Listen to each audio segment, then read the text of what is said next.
Action. या राऊजी तुम्ही बसा भाऊजी, या राऊजी तुम्ही बसा भाऊजी, कशी मी सांगू माझी अटी. ओ बसा बाय आय आय आय. ये बाजार बसव्या तुझी आई येडी बोलते. हो रे असेच आहे.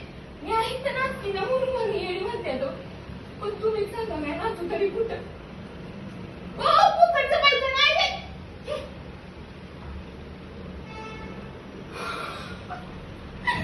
बाबा एक पावलं काय गेलं एवढी सगळी मंडळी जमली बाय.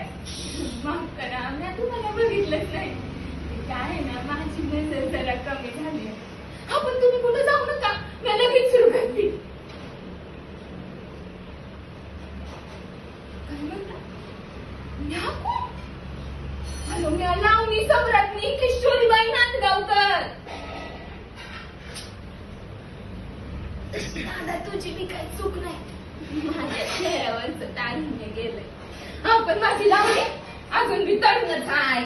चायला खोटं बोलतीये चेडी. म्हातारचणी नाही भिरकांचणी लागली आहे. She just wants to become viral. हे कलाकार लोक ना फक्त सिंपती मिळवायला हे सगळं करतात. ए शांतपती जरा तुझी इच्छा थांबेल. हो दादा नाही गावाची त्या फोन मध्ये तेव्हाच्या काळी हे असं काही नव्हतं. हो टॉकीवाले बाबू अजून मी तुम्हाला प्रश्नच आहेत का? ही लावणी सम्राज्ञी तर का आली, कशासाठी आली, या रस्त्यावरच येऊन काय करते? आता तुमच्या प्रश्नांची उत्तरं देऊ की यांना लावणी दाखवू? उत्तर द्या म्हणतोय. पण ठीक आहे, आमच्या फळाचा बी एक नियम आहे. आम्ही येणाऱ्या पाहुण्यांना कधीच नाराज नाही करत. म्हणून तुमच्या प्रश्नांची उत्तरं बी देते आणि यांना लावणी बी दाखवते.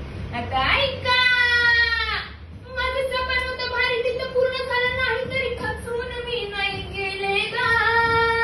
मग त्रास झेल मी मार खाऊ मी घर सोडून आले गा. दादा तुमच्या पडत मला नाचायला लागलं. होय होय मला नाचता बी येतं आणि गाता बी येतं. दाखवू? अगं चटक चांदणी चतुर कामिनी काय म्हणू तुला, तू हायस तरी कोण? कोण? वै वै कोण? म्या माझ्या फडातली पहिली बारी माझ्या इचावर वर्षी केली तेव्हा प्रत्येकाच्या मुखात फक्त आणि फक्त माझंच नाव होतं. जसं वय वाढत गेलं तशा बारावी वाढत गेल्या. तुम्हाला स्वप्नात बी वाटलं नव्हतं की म्या लावणी सम्राज्ञी होईन म्हणून. पण आता जबाबदाऱ्या वाढल्या का? कसल्या म्हणजे?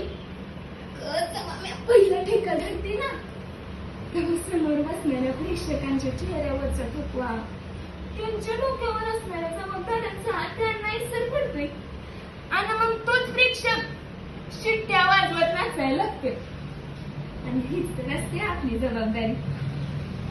आणि माझं लई मोठी स्वप्न आहे, मला माझी लावणी पार मुंबईला नेऊन गाजवायची आहे. मुंबईत आले गा सपन पूर्ण माझं झालं गा. लावणीच्या या ठिक्यावरी नाचू लागली मुंबई सारी. मुंबई नंतर मी एवढ्या माऱ्या केल्या की कवा मी 300 वाकडा घातला मला कळलंच नाही. लावणीच्या बाऱ्यांसोबत माझ्या वयाची 40वी कधी आली हे मला त्या दिवशी कळलं. हे घ्या. ही कोण? अहो काय शेट, इथं आपल्या बाऱ्यांचा काय पत्ता नाही. तुम्ही नवीन पोरी आणताय वय? हाय त्या पोरी खुळ्यात आपल्या माणसावर उभ्या असतात नाही, एकटीच तुई करत नाचतात. हे कोण? तुला नाचता येतं? मग आपण दोघी मिळून नाचू. हो जरा तोंड सांभाळून बोला. आणि या कोहड्या पोरीची बराबरी तुम्ही माझ्या संग करताय वय? ए तुला लावणी बद्दल काय माहिती का? सांग. या तुला सुरुवात आहे. अगं लावणी का करतात, कशासाठी करतात काय माहितीये का? नुसतं सुंदरतेचा पुतळा घेऊन काय होत नसतंय. आणि ती बाहेर बसलेली लोक बी ना पोरी काढायला इथं येत नाही. या किशोरीबाई नांदगावकरची लावणी बघा इथं येतात ना. अच्छा असं आहे वय. आता मी नक्कीच जेव्हा त्या बाहेर बसलेल्या प्रेक्षकांनी कळलं ना की मी ह्या फळात नाचत नाही, मग बघू तुमचा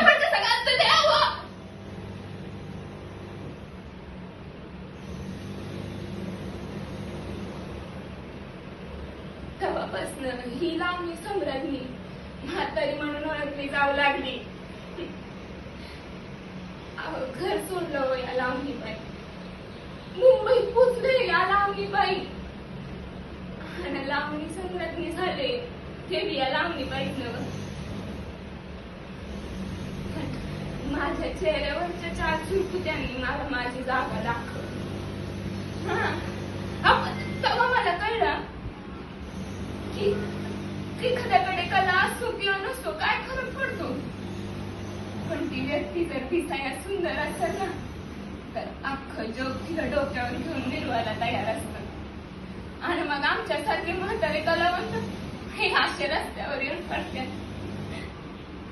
हो टोपीवाले बाबू, घाबरलं का तुम्हाला तुमचं उत्तर? ह्या इथं कशी आले त्याच आता का आले ना ते सांगते. 8